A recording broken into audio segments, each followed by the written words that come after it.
Ben superpuissance émergente, Maurice, à travers ce ben performance, et nous ben l'île, nous ben territoire, à travers côte sud placée dans l'océan Indien, ben place stratégique. Qui vous pensez, Shafik Ousmane? L'État-océan ou la République de Maurice, nous appelons qu'on en vit, il y a une vaste étendue qui est une zone économique exclusive d'à peu près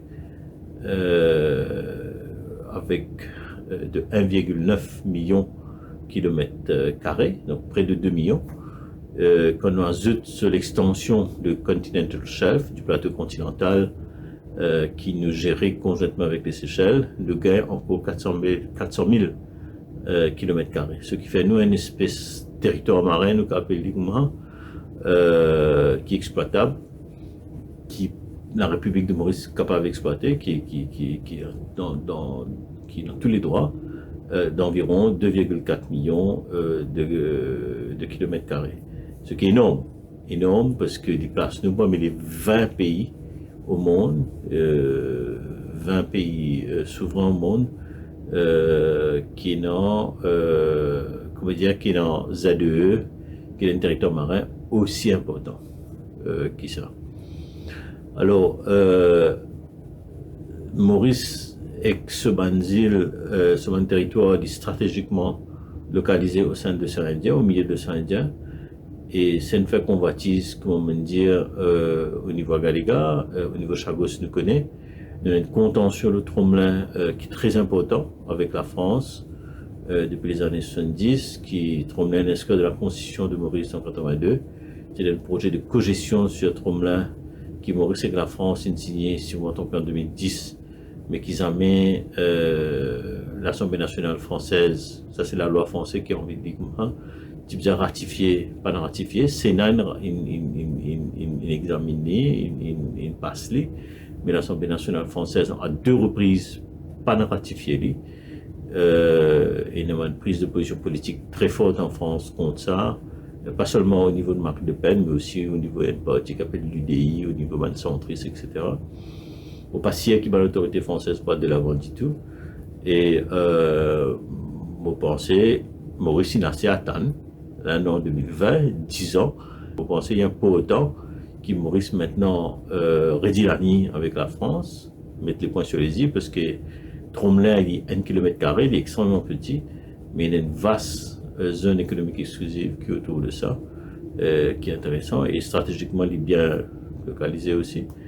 Et donc, vous pensez qu'à terme, si la France fait la sourde oreille, pour bien aussi à les Nations Unies avec Kees Tromelin.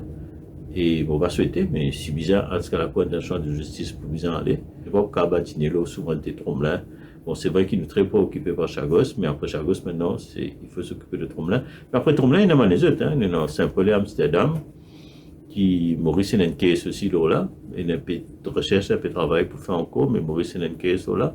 Il y a les autres îles, hein. Par exemple, on prend l'île de Koétivi, mais ça ne va pas le rôle de la guerre avec Seychelles. Il y a une île séchelloise depuis la création des Seychelles indépendantes. Il y a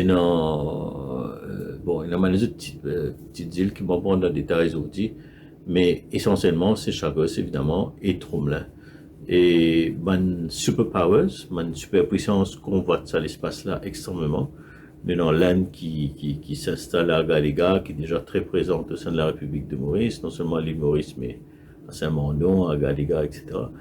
Nous avons la Chine qui a un rapport très étroit avec les îles de l'océan Indien, avec l'ensemble de la région de l'océan Indien maintenant. Nous avons les États-Unis qui solidement ancrés.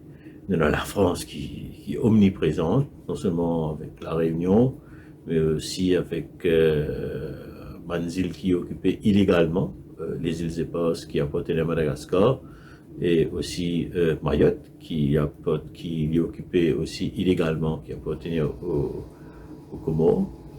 Donc, nous avons une présence française qui est très présente, nous avons une présence américaine qui est très très forte, nous avons une présence indienne, nous avons une présence chinoise, oui, nous avons un confluent, comment dire, de superpowers, et Maurice dit bien toujours la question de neutralité, c'est-à-dire que cette devise qui est toujours inappliquée au niveau politique des affaires étrangères, c'est-à-dire ami de tout le monde et ennemi de personne. Pourquoi ça, c'est la vraiment meilleure devise qui Maurice capable d'adapter, pas capable d'adapter, qui bien continuer pour sur l'avenir et se survie aussi, non seulement politique, mais géopolitique.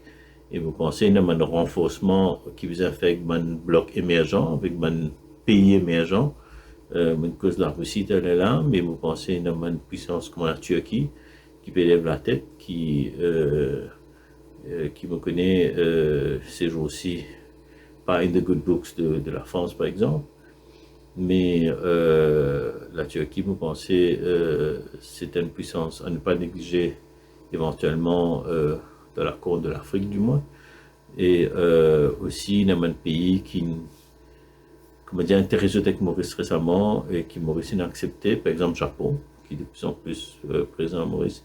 Bon, nous au centre, il y a une confluence de puissance régionale et puissance mondiale, et nous avons gardé la tête bien froide et nous jouer tout le monde qui bizarre intelligemment.